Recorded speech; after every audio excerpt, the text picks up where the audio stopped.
Hi. അപ്പോൾ ഇന്ന് ഞാൻ വന്ന് നടക്കുന്നത് ഒരു കുക്കിംഗ് വ്ളോഗാണ്. അപ്പോൾ ഇന്ന് എനിക്കൊരു നിങ്ങളെന്തായാലും പറയാം, ഞങ്ങളിവിടെ ഓമക്കായ എന്നാണ് പറയുക. കോഴിക്കോട് ഭാഗങ്ങളിലേക്കൊക്കെ കർമൂസ എന്ന് പറയും, പപ്പായ, അങ്ങനെ പല പേരുകൾ കൊണ്ട് സമ്പുഷ്ടമാണ് ഈ ഒരു ഓമക്കായ. അപ്പോൾ സാധാരണ ഓമക്കായം കൊണ്ട് ഉപ്പേരി ഉണ്ടാക്കും, മസാലക്കറികൾ ഉണ്ടാക്കും, പിന്നെ അങ്ങനെ കാര്യങ്ങളൊക്കെ ഉണ്ടാക്കും. അപ്പം അതൊക്കെ സാധാരണയായിട്ട് ഉണ്ടാക്കുന്നത്. അപ്പോൾ ഞാനിതുകൊണ്ടൊരു അച്ചാർ ഉണ്ടാക്കാമെന്ന് വിചാരിച്ചു. ഞങ്ങൾക്ക് കറി ഉണ്ടാവും, ഓമക്കായം കൊണ്ട് സാധാരണ അച്ചാറൊക്കെ ഉണ്ടാക്കുന്നത് തന്നെയാണ്. അപ്പോൾ ഞാൻ ഇന്ന് ഒരു അച്ചാറിൻ്റെ വീഡിയോ ആയിട്ടാണ് വന്നത്. അപ്പോൾ ഓമക്കായ നമ്മളെങ്ങനെ തൊലി കൊടുക്കാൻ അച്ചാറിട്ടില്ല. അപ്പം നമുക്കിതിൻ്റെ തൊലിയൊക്കെ ഒന്ന് കളഞ്ഞിട്ട് വരാം കേട്ടോ. തൊലി കളയണത് ഇതുകൊണ്ടാണ് കേട്ടോ, പീലറോണ്ടാണ്. പീലറോണ്ട് തൊലി കളയാൻ നല്ല സുഖമാണ് കേട്ടോ, വേഗം തൊലി കളയാൻ കഴിയും. നമ്മൾ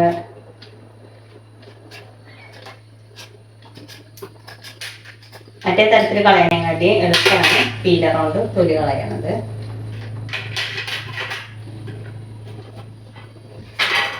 ഈ തൊലി കളഞ്ഞിട്ട് ഞാൻ അച്ചാർ ഉണ്ടാക്കുന്നത് കാണിച്ചു തരാം കേട്ടോ. അതൊക്കെ കട്ട് ചെയ്ത് കഴുകി വൃത്തിയാക്കിയിട്ട് വരട്ടെ, എന്നിട്ട് നമുക്ക് കാണാം. അപ്പം നമുക്കിതിന് വേണ്ടത് ഇതാ ഓമക്കായ കേട്ടോ. ഓമക്കായ ഞാൻ ഇങ്ങനെയാണ് അരിഞ്ഞിറക്കുന്നത്. നമ്മൾക്ക് എങ്ങനെയാണ് അരിയാൻ പറ്റുന്നത് വെച്ചാൽ അങ്ങനെ അരിയാം. ഇതിനും ചെറുതാക്കി അരിയാൻ പറ്റിച്ചാൽ അങ്ങനെ അരിയാം. പിന്നെ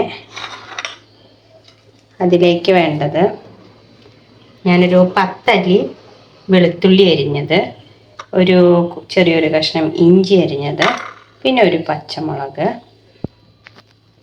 പിന്നെ ഇതാ ഒരു 2 അതിൽ കറിവേപ്പിൻ്റെ ഇല കേട്ടോ. കറിവേപ്പിൻ്റെ ഇല പിന്നെ എന്തിലിട്ടാലും നല്ലൊരു മണമാണല്ലോ. പിന്നെ മുളക് പൊടിയാണ്. മുളക് പൊടി ഞാൻ 3 ടീസ്പൂണാണ് കേട്ടോ. ടീസ്പൂൺ കാശ്മീരി ചില്ലിയും പിന്നെ 1 ടീസ്പൂൺ നമ്മളുടെ എരിവുള്ള നോർമൽ മുളക് പൊടി എടുത്തിട്ടുണ്ട്. പിന്നെ വേണ്ടത് മഞ്ഞൾപ്പൊടിയാണ്, ഇതും 1 ടീസ്പൂണാണ്. പിന്നെ ആവശ്യത്തിന് ഉപ്പ്, പിന്നെ വിനീഗർ എന്തായാലും വേണം. ഓമക്കായ്ക്ക് പുളിയില്ലാത്തതാണ്, അത് കാരണം വിനീഗർ എന്തായാലും വേണം. പിന്നെ വേണ്ടത് സ്വർണം നല്ലെണ്ണയാണ് കേട്ടോ. സ്വർണം വേണമെന്നൊന്നുമില്ല കേട്ടോ, ഏത് നല്ലെണ്ണയായാലും കുഴപ്പമില്ല. ഞാനിവിടെ സാധാരണ സ്വർണം നല്ലെണ്ണയാണ്, വെളിച്ചെണ്ണയിലും ഉണ്ടാക്കാം കേട്ടോ. പക്ഷെ വെളിച്ചെണ്ണയിൽ ഉണ്ടാക്കി കഴിഞ്ഞിച്ചാൽ അധിക കാലം നിൽക്കില്ല, വേഗം കേടുവന്നു പോകും. പിന്നെ ഇതേപോലെ കുറച്ച് വെള്ളം, ഇത് ഞാൻ അങ്ങനെ എടുത്തു എന്ന് മാത്രം. ഇത് തിളപ്പിച്ചിട്ട് ആറിയ വെള്ളമാണ് കേട്ടോ, അതൊഴിച്ചാലാണ് കേടാകാതിരിക്കുള്ളൂ. അതിന് വേണ്ടിയിട്ടാണ് ഞാൻ തിളപ്പിച്ചാറിയ വെള്ളം എടുത്തിറങ്ങുന്നത്. അപ്പോൾ ഇത്രയാണ് വേണ്ടുള്ളൂ കേട്ടോ. അപ്പോൾ നമുക്കിനി അച്ചാർ എങ്ങനെ ഉണ്ടാക്കുക എന്ന് നോക്കാം കേട്ടോ. ഒരു ഇൻഗ്രീഡിയൻറ്റും കൂടി ഉണ്ട് കേട്ടോ, അത് ഞാൻ മറന്നു പോയതാണ്, കടുക്. ഇത് അത്യാവശ്യമാണല്ലോ. അപ്പം നമ്മളിവിടെ ഇങ്ങനൊരു ചട്ടിയിലാണ് ഉണ്ടാക്കണത്. അപ്പം ചട്ടി ഞാൻ കഴുകി തുടച്ച് അടുപ്പത്ത് വെച്ചതാണ് കേട്ടോ. അപ്പം നമ്മുടെ ചട്ടി ചൂടായി വന്നിട്ടുണ്ട്. പിന്നെ അതിലേക്ക് നമുക്ക് നല്ലെണ്ണ ഒഴിച്ചു കൊടുക്കാം കേട്ടോ. ഓക്കെ, ഇനി നമുക്കിതിലോട്ട് നമ്മുടെ ഈ കടുക് ഇടാം കേട്ടോ.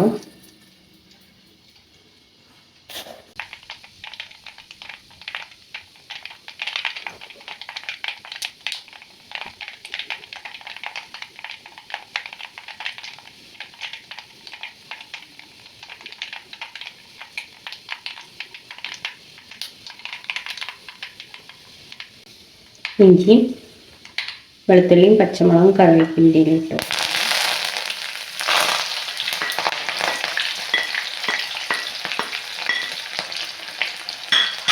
എന്നിട്ട് നമ്മൾ തീ കുറച്ചേക്കാം കേട്ടോ.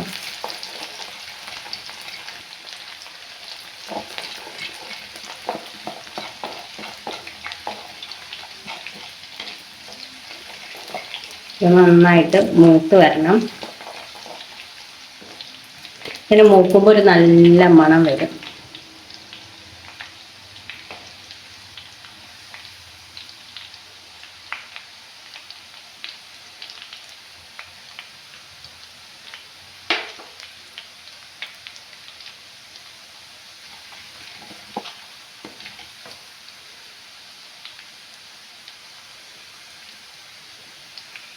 അപ്പം നമ്മൾ കുറച്ചൊന്ന് ആയിക്കഴിഞ്ഞാൽ നമുക്ക് തീ ഒന്ന് ഓഫ് ചെയ്യാം. എന്താ വെച്ചാൽ ചട്ടിയല്ലേ മണ്ണിൻ്റെ, അപ്പം ഈ ചൂട് കുറേ നേരം നിൽക്കും.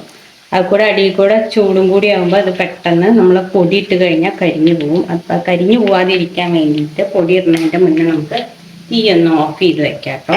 എന്നാലും ഇത് കടന്നിട്ട് മൂത്തോളും.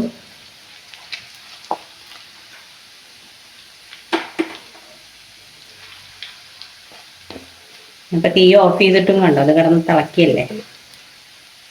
അപ്പം നമ്മൾ ആ ചൂടിലേക്ക് പൊടിയിട്ട് ആകെ അത് കരിഞ്ഞ് ഒന്നിനും പറ്റാണ്ടേ.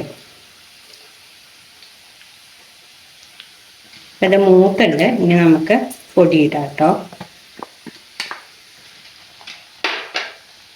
മുളക് പൊടി, ഇനി കുറച്ച് മഞ്ഞൾപ്പൊടി. ഓഫ് ചെയ്ത കാരണം കൊണ്ട് കണ്ടോ നല്ല പാകത്തിന് ആ പൊടി മൂത്തു. നമ്മൾ അരിഞ്ഞു വെച്ച ഇത് നമുക്ക് ഇതിലോട്ടിടാം.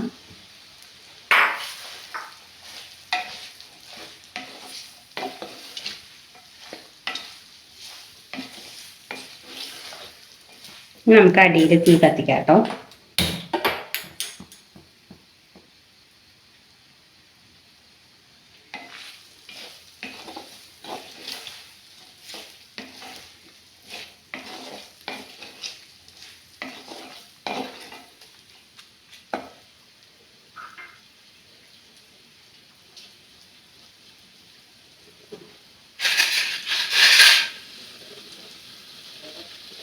ഇനി നമുക്ക് ഉപ്പ് ചേർത്തിട്ടില്ലല്ലോ, ഉപ്പ് ചേർത്ത് കൊടുക്കാം കേട്ടോ. അപ്പോൾ കുറച്ച് മുന്നിൽ തന്നെ നിൽക്കണം, കഷ്ണത്തിൽ പിടിക്കേണ്ടതല്ലേ. ഉപ്പിടാം.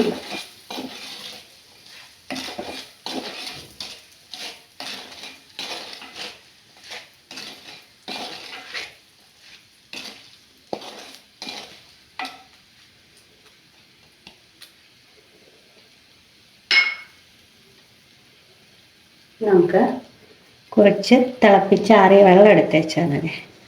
അത് കൂടി ഇതിലേക്ക് ഒഴിച്ചു കൊടുക്കാം. മുഴുവൻ ഒഴിച്ചിട്ടില്ല കേട്ടോ. ഇത് 250ൻ്റെ ഒരു കപ്പാണ്. അതിൽ നമ്മൾ ഒരു 3/4 ഭാഗം അതിലേക്ക് ഒഴിച്ചിട്ടുണ്ട്.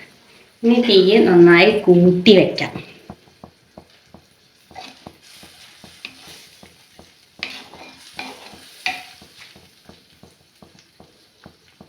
ഇതൊന്ന് തിളച്ച് ഇത് കുറുകി വരുന്ന വരെ ഇതവിടെ ഇരിക്കട്ടെ. തിളച്ചിട്ട് നമുക്ക് തീ കുറച്ച് വെക്കണം. എന്നിട്ട് ഇതൊന്ന് കുറുകി വരണം. അപ്പോൾ നമ്മുടെ അച്ചാറുക ഏകദേശം റെഡി ആയിട്ടുണ്ട്. നന്നായിട്ട് വേവൊന്നും വേണ്ട, ഇത്ര മതി. ഇതിൽ ഞാൻ 2 ഇൻഗ്രീഡിയൻറ്റും കൂടി ഞാൻ പറയാൻ വിട്ടുപോയതെന്നായിരുന്നു കേട്ടോ. ഒന്ന് നമ്മുടെ കായത്തിൻ്റെ പൊടിയാണ് കേട്ടോ. എല്ലാ അച്ചാറുകളിലും ഇടുന്നതല്ലേ. അപ്പോൾ അത് നമുക്ക് ഇതിലോട്ട് ഇടാം. പിന്നെ ഇതിന് കുറച്ചൊരു മധുരത്തിൻ്റെ ടേസ്റ്റും കൂടി വരാറുണ്ട്. അപ്പം നമുക്കതിന് വേണ്ടിയിട്ട് നമ്മുടെ ശർക്കര ഞാൻ പാനിയാക്കിയിട്ട് ഫ്രിഡ്ജിൽ വെച്ചിട്ടുള്ളതാണ് കേട്ടോ.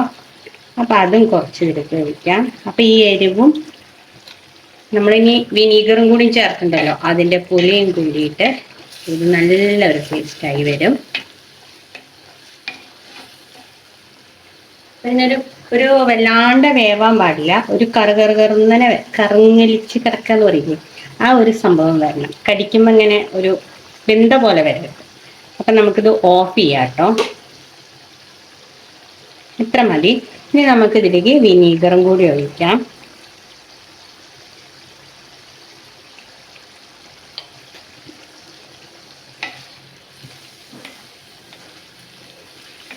അപ്പം പുളിയും മധുരവും ഉപ്പും എരിവും ഒക്കെ കൂടിയിട്ട് നല്ലൊരു ടേസ്റ്റായി വരും കേട്ടോ. ഇതിലിരിക്കട്ടെ. എന്നിട്ട് ഞാൻ ഇതിൻ്റെ തളയൊക്കെ വറ്റി നമുക്കൊരു നല്ല ഭംഗിയുള്ള പാത്രത്തിലേക്ക് ഒഴിക്കാം കേട്ടോ. നല്ല മണം വരുന്നുണ്ട്. അപ്പം നമ്മുടെ കർമൂസ അച്ചാർ ഇവിടെ റെഡി ആയിട്ടുണ്ട്. നല്ല അടിപൊളി ടേസ്റ്റാണ് കേട്ടോ. ഓണത്തെ വരുന്നത്. അപ്പോൾ ഓണത്തിന് സാധാരണ മാങ്ങയും നാരങ്ങയൊക്കെ എല്ലാവരും വീട്ടിൽ ഇതൊന്ന് ട്രൈ ചെയ്ത് നോക്കൂ. അടിപൊളിയാണ്, നല്ല ടേസ്റ്റാണ് കേട്ടോ. അപ്പോൾ ഈ വീഡിയോ ഇഷ്ടമായെങ്കിൽ ലൈക്ക് ചെയ്യണം, സബ്സ്ക്രൈബ് ചെയ്യണം, പിന്നെ ഫീഡ്ബാക്ക് അറിയിക്കണം കമൻറ്റിലൂടെ. അപ്പോൾ അടുത്ത വീഡിയോ കണ്ടുവരെ ടാറ്റാ, ബൈ ബൈ.